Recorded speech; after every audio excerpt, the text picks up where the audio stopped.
Good morning students. हम लोग अभी तक डिस्कस कर रहे थे पृथ्वी और उसकी संरचना के बारे में। इसके तहत ही हम आगे बढ़ते हैं कि पृथ्वी पर एक महत्वपूर्ण घटना घटित होती है जो कि आंतरिक शक्तियों और बाह्य शक्तियों का जो प्रभाव देखने को मिलता है। उसमें अगर हम कहें आज जिसके बारे में हम डिस्कस करेंगे वो है भूकंप। भूकंप यानी अर्थक्वेक। अर्थक्वेक क्या होता है, इसको सामान्य अर्थों में देखें तो भूकंप क्या है? पृथ्वी पे होने वाला कंपन, वाइब्रेशन। यानी पृथ्वी पर कंपन क्यों होता है, ये जो कंपन होता है वो कंपन ही कहलाता है भूकंप। अब अगर हम बात करें, इसको सिंपल सी परिभाषा के रूप में लिखना चाहें तो भूकंप क्या है? पृथ्वी पर होने वाला कंपन। पृथ्वी पर होने वाला कंपन, होने वाला कंपन, ये क्या कहलाएगा? भूकंप कहलाएगा। और ये भूकंप, ये कंपन कैसे होता है? ये प्राकृतिक घटना है, नेचुरल तरीके से होता है, प्राकृतिक घटना। फिर आगे हम बढ़ें तो ये जो भूकंप होता है, इस भूकंप को के तहत होती क्या है? इस भूकंप के तहत ऊर्जा निकलती है। ऊर्जा निकलती कैसे है? यानी ये जो पृथ्वी का अगर हम देखें भूभाग है तो ये हमारी पृथ्वी का अर्थ का ऊपरी भाग है। ऊपरी भाग में पृथ्वी के भूगर्भ में, जैसे यहाँ ये एक स्थान है जहाँ से क्या हो रहा है? ऊर्जा निकल रही है। ऊर्जा ऊपर की तरफ बढ़ रही है, तो जैसे ये ऊपर बढ़ती है तो क्या स्थितियाँ होगी कि ऊर्जा बाहर निकलेगी, संचरण होगी, तो पृथ्वी पर कंपन होगा, भ्रंश पड़ेंगे, चट्टानें टूटेगी। तो इस प्रकार ये प्रक्रिया होती है। तो ये क्या कहलाता है? उद्गम स्थल। उद्गम स्थल यानी भूकंप का उद्गम या फोकस, जहां से भूकंप स्टार्ट हुआ, यानी जिस स्थान से भूकंप प्रारंभ होता है उद्गम स्थल कहलाता है। और 90 डिग्री एंगल पे जस्ट इसके ऊपर जहां सबसे पहले ये एक्सपीरियंस किया जाएगा वो कहलाएगा अधिकेंद्र। अधिकेंद्र यानी वह स्थान जहां पे भूकंप सबसे पहले महसूस किया जाता है। तो भूकंप क्या है? प्राकृतिक घटना है। कई बार ये कृत्रिम तरीके से भी आता है, लेकिन मुख्यतः प्राकृतिक रूप से होता है। उद्गम स्थल जहां से भूकंप शुरू होता है, अधिकेंद्र जहां सबसे पहले इसको महसूस किया जाता है। फिर बात आती है जब ऊर्जा निकलती है तो ये ऊर्जा किसके रूप में निकलती है? तरंगों के रूप में निकलती है। और ये तरंगों के रूप में निकलती है। और यहां हम इस तरह से इसको लिख सकते हैं, पृथ्वी से ऊर्जा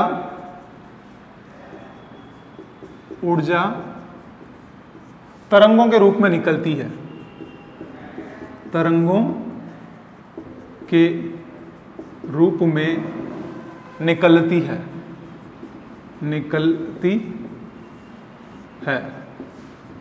अब इन दोनों चीजों को हम लिख लें। उद्गम या फोकस क्या है? उद्गम वह स्थान या वह स्थल जहां से भूकंप प्रारंभ होता है, जहां से भूकंप प्रारंभ होता है, यह कहलाएगा उद्गम स्थल। अधिकेंद्र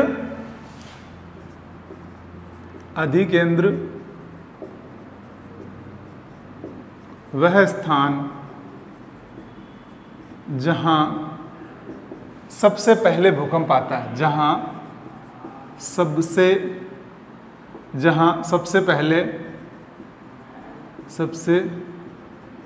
पहले भूकंप महसूस किया जाता है,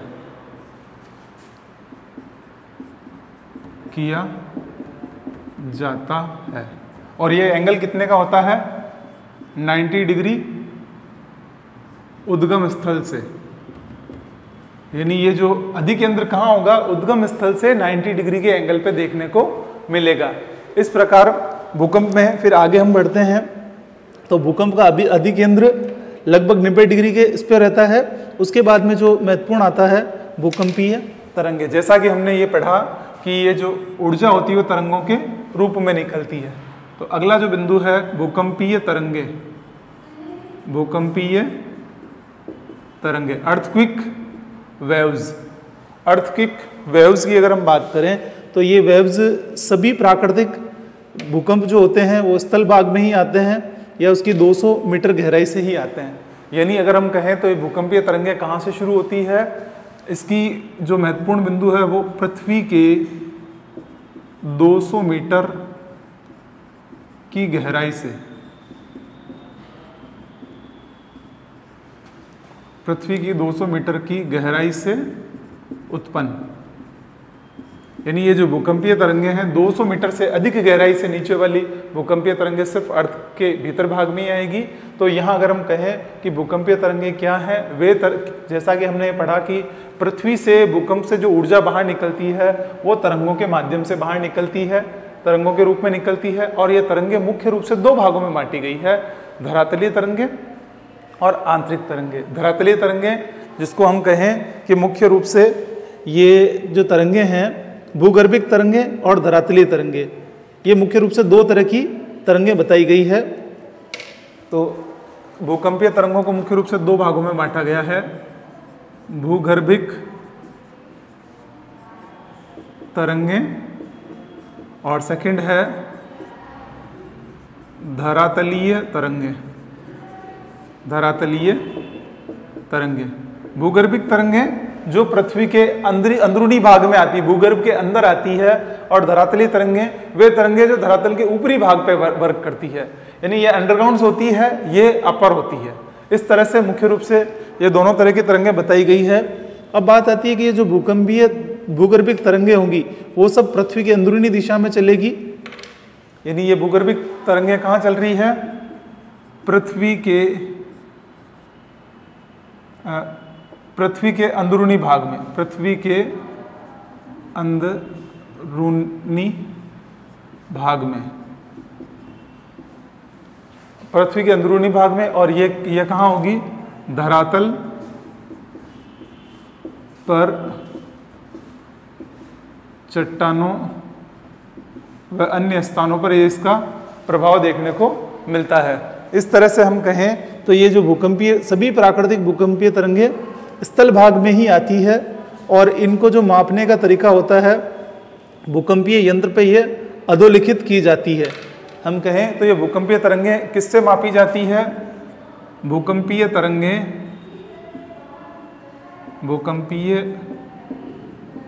तरंगें किस पर अधोलिखित की जाती है, सिस्मोग्राफ पर, सिस्मोग्राफ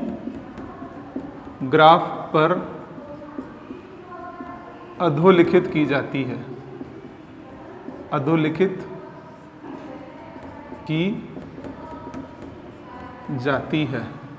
यानी सिस्मोग्राफ पे क्या की जा रही है, इसको रेटिंग किया जाता है, उनको स्टडी किया जाता है। और ये जो वेव्स होगी वो इस तरह से ये इनका वेव्स चलता है। अब ये वेव्स हम कहें कि लिक्विड और ठोस दोनों में चलती है क्या, वो आगे हम पढ़ेंगे कि ये पृथ्वी की भूकंपीय तरंगें धरातलीय भाग और धरातल के भीतर कौन कौन से भागों में चलती है।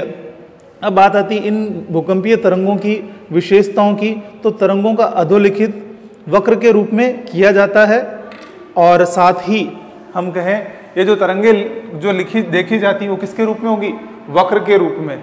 फिर इसके अलावा घनत्व के आधार पर इनकी स्पीड होगी। तो यहाँ हम ये लिख सकते हैं, घनत्व वृद्धि के साथ तरंगों की गति में परिवर्तन। ये जो भूकंपीय तरंगें होती है, तरंगों की गति में परिवर्तन होंगे। यानी अगर हम कहें कि जहाँ घनत्व में वृद्धि हुई तो स्पीड तेज हो जाएगी, घनत्व में कमी होने के साथ ही इसमें ये कमी देखने को मिलेगी। इस प्रकार भूकंपीय तरंगे जो हैं इनको मुख्य रूप से अगर हम कहें तो तीन भागों में बांटा गया है। भूगर्भिक और धरातलीय तरंगों को मुख्यतः तीन भागों में बांटा गया है, और ये पदार्थों के घनत्व में भिन्नता के कारण परावर्तन और अपवर्तन होता है, और जिसके कारण क्या होता है, इनकी दिशा बदलती रहती है। फिर जो हम बात कर रहे हैं भूकंपीय तरंगों को मुख्यतः तीन भागों में बांटा गया, कौन कौन सी है, पी वेव्स, पी तरंगें, फिर दूसरी है एस तरंगें, पी वेव्स प्राथमिक तरंगें, एस तरंगें द्वितीयक वेव्स, और तीसरी होती है एल तरंगें, एल वेव्स यानी धरातलीय तरंगें, लैंड वेव्स। यहाँ अगर हम कहें पी तरंगे यानी प्राथमिक तरंगे, ये तीव्र गति से चलती है, ध्वनि तरंगों के समान होती है और सबसे पहले पहुंचती है, इसीलिए इन्हें प्राथमिक तरंगे कहते हैं। प्राथमिक तरंगे यानी अगर हम कहें प्राथमिक तरंगों की जो मुख्य विशेषता क्या होती है, इनकी मुख्य विशेषता है ये तीव्र गति से चलती है, ध्वनि तरंगों के समान होती है और साथ ही ये तरल, गैस, ठोस तीनों पदार्थों से गुजर सकती है। यानी प्राथमिक तरंगे तीव्र गति, तीव्र गति। फिर दूसरी जो इसकी विशेषता होती है, ठोस, द्रव, गैस, द्रव एवं गैस तीनों ही माध्यमों से गुजर सकती है और द्रव, गैस, माध्यम से, यानी तीनों ही माध्यमों से ये गुजर सकती है। फिर साथ ही साथ इनकी जो स्वरूप बताया गया वो कैसी तरंगे होती है, ध्वनि तरंगों के समान होती है। ध्वनि तरंगों के समान, ध्वनि तरंगों के समान, यानी इनका जो स्वभाव बताया गया है वो ये बताया गया है ध्वनि तरंगों के समान ये चलती है। फिर इसके बाद में दूसरे प्रकार की जो तरंगे हैं जिसमें मुख्य रूप से ये बताया गया है कि एस तरंगे धरातल के पर कुछ समय के अंतराल के बाद आती है, इन्हें द्वितीयक तरंगे कहते हैं। यानी ये जो एस तरंगे हैं इसका दूसरा नाम क्या है, द्वितीयक तरंगे। द्वितीयक तरंगे, एस तरंगे यानी द्वितीयक तरंगे। इनकी विशेषता क्या है, यह धरातल पर कुछ समय बाद आती है और ये केवल ठोस माध्यम से गुजर सकती है। यानी यहाँ इसमें हमने ये पढ़ा कि ये जो तरंगे हैं तीव्र गति से आती है, ठोस, द्रव तीनों माध्यम से होती है और ध्वनि तरंगों के समान है और सबसे पहले आती है। इसको हम इसीलिए कहते हैं सबसे प्रथम। और इसमें हम क्या लिखेंगे, द्वितीय तरंगों में यह कुछ समय बाद आती है, यानी कुछ समय बाद आती है, इसीलिए द्वितीयक तरंगे कहलाती है, सेकेंडरी वेव्स कहलाती है। इसके साथ दूसरी इसकी विशेषता क्या है, केवल ठोस में से ही गुजर सकती है, केवल ठोस पदार्थों से ही गुजर सकती है, केवल ठोस पदार्थों से ही गमन होता है, यानी ये केवल ठोस पदार्थों से ही गुजरती है और अगर लिक्विड आ जाता है, द्रव अवस्था आ जाती है तो वहां पे ये गति नहीं कर पाती। फिर तीसरे प्रकार की तरंगे हैं। फिर इन द्वितीयक तरंगों की एक विशेषता और ये है, परावर्तन से ये तरंगे कई दिशाओं में चलती है, जबकि अपवर्तन से ये विनाशकारी होती है। यानी अगर हम कहें कि ये तरंगे क्या होती है, विनाशकारी होती है, विनाशकारी। और एक चीज ये होती है, परावर्तन से दिशा परिवर्तन हो जाता है। परावर्तन के कारण, यानी सेकेंडरी वेव्स में क्या होता है, चेंजेज होता है। परावर्तन के कारण यह विभिन्न दिशाओं में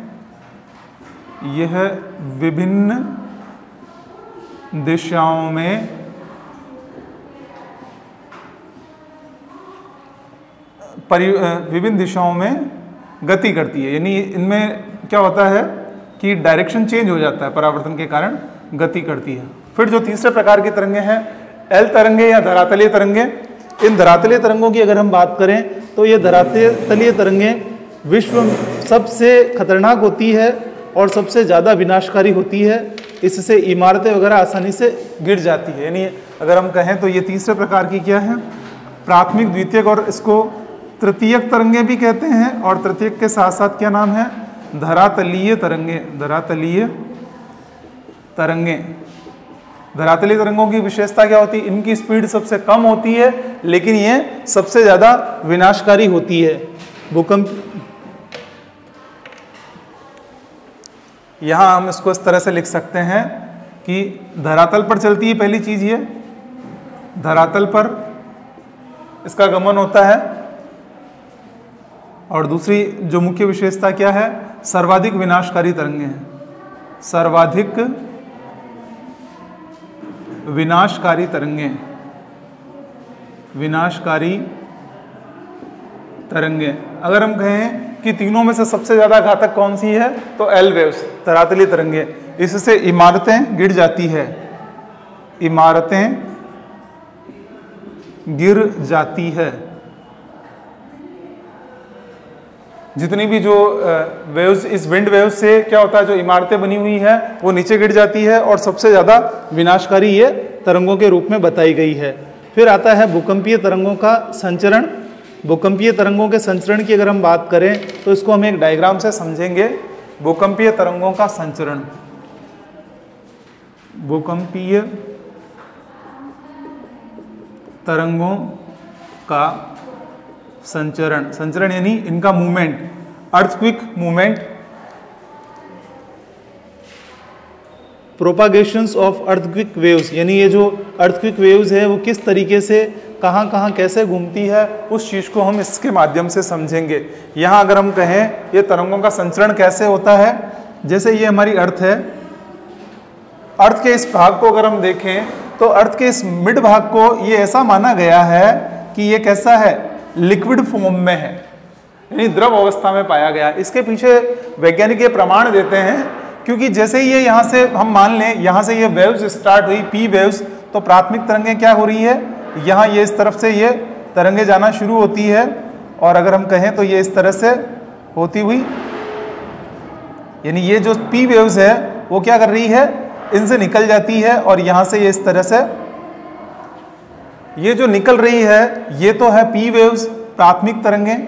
लेकिन जो सेकेंडरी वेव्स होती है वो क्या करती है, यहाँ इधर इनके जाने के कुछ समय बाद ये पहुंचती है, जैसा कि हमने इसकी विशेषताओं में पढ़ी है, प्राथमिक तरंगों के आने के कुछ समय बाद ये धरातल पे जाएगी और यहाँ अगर हम बात करें इस तरीके से ये इसको पार नहीं करती है। तो ये सेकेंडरी वेव्स जो है जो भीतरी केंद्र भाग को पार नहीं करती है, इस कारण ये माना जाता है कि ये जो तरंगों का संचरण है इसका भीतरी भाग कैसा है, लिक्विड है, ठोस अवस्था में न होकर ये द्रव अवस्था में पाया गया है। फिर साथ ही इसके लिए ये भी कहा जाता है कि ये जो तीसरे प्रकार की जो तरंगें हैं वो कैसा है, एल वेव्स, जो कि ये धरातल के ऊपरी भाग में देखने को मिलती है। इस प्रकार हमने अभी ये पढ़ा तरंगों का जो संचरण होता है, उस संचरण के लिए अगर हम कहें कि ये विभिन्न डायरेक्शंस में होता है और इसके जो घनत्व का अंतर है, पृथ्वी के भीतरी भूभाग में जो घनत्व का अंतर है, उस घनत्व के आधार पर हम बता सकते हैं कि पृथ्वी का जो अंतरतम है समान घनत्व का नहीं है, उसके घनत्व में अंतर है। और भीतरी भाग में क्योंकि एस तरंगें नहीं जाती और इनकी विशेषता क्या होती है, ये केवल ठोस पदार्थों से निकलती है, इसलिए हम कह सकते हैं इसका आंतरिक भाग कैसा है, द्रव अवस्था में है। अब द्रव अवस्था के पीछे और भी प्रमाण है, ये है कि हम जैसे जैसे गहराई में जाएं तापमान बढ़ता जाता है और अत्यधिक तापमान के कारण जो चट्टानें हैं वो पिघल जाती है और पिघली हुई अवस्था में होने के कारण यहाँ ये प्रमाणिक हो जाता है कि इसका केंद्रीय भाग अधिक घनत्व वाला है और साथ ही लिक्विड अवस्था में है। फिर इसके साथ ही यहाँ आपको एक ये चीज नजर आ रही होगी इस मैप में, ये वाला भाग जहाँ पे भूकंपीय तरंगें नहीं जाती है, तो इसे कहते हैं छाया क्षेत्र। छाया क्षेत्र यानी shadow area, earthquake shadow area, पृथ्वी पे जो भूकंपीय तरंगों का छाया क्षेत्र, यानी यहाँ भूकंपीय तरंगों का प्रभाव देखने को नहीं मिलता है। अब इसके बाद में एक चीज और ये आती है कि ये जो भूकंपीय तरंगें होती है, इन भूकंपीय तरंगों का मापन किससे करते हैं, भूकंपीय तरंगों का मापन जैसा कि हमने ये पढ़ा ये सिस्मोग्राफ। सिस्मोग्राफ वह यंत्र जिसकी सहायता से भूकंपीय तरंगों का मापन किया जाता है, सिस्मोग्राफ कहलाता है। हमने अभी तक जो पढ़ा इसको संक्षिप्त में रिवीजन कर लेते हैं। भूकंप क्या है, पृथ्वी पर होने वाला कंपन भूकंप कहलाता है।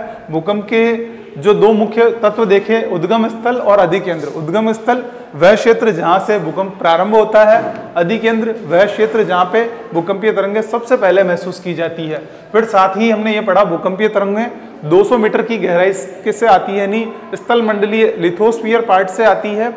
फिर इसमें हमने देखा पहली भूगर्भिक तरंगें, दूसरी धरातलीय। भूगर्भिक यानी भूगर्भ के अंदर काम करती है और धरातलीय तरंगें लैंड जो ऊपरी भाग है वहां पे वर्क करती है। साथ ही हम कहें कि घनत्व में वृद्धि के साथ इनकी स्पीड बदलती जाती है। फिर हमने तरंगों के 3 प्रकार देखे, प्राथमिक तरंगें, पी वेव्स, द्वितीयक तरंगें, एस वेव्स, सेकेंडरी वेव्स, और तीसरी तरंगें एल तरंगें, धरातलीय तरंगें। इनमें प्राथमिक तरंगों की स्पीड सबसे तेज होती है, ये ध्वनि तरंगों के समान होती है। एस वेव्स इनकी स्पीड थोड़ी स्लो होती है। प्राथमिक तरंगें ठोस, द्रव, गैस तीनों में से जाती है, जबकि सेकेंडरी वेव्स क्या होती है, केवल ठोस पदार्थ से गमन करती है, और धरातलीय तरंगें इनकी स्पीड सबसे कम होती है, लेकिन इनके द्वारा विनाश सबसे ज़्यादा होता है। साथ ही हमने ये पढ़ा भूकंप छाया क्षेत्र। फिर इसके बाद हम अगली वाली क्लास में बात करेंगे कि ये भूकंप छाया केंद्र कैसे बनता है और कहाँ इसका विस्तार रहता है। Thank you.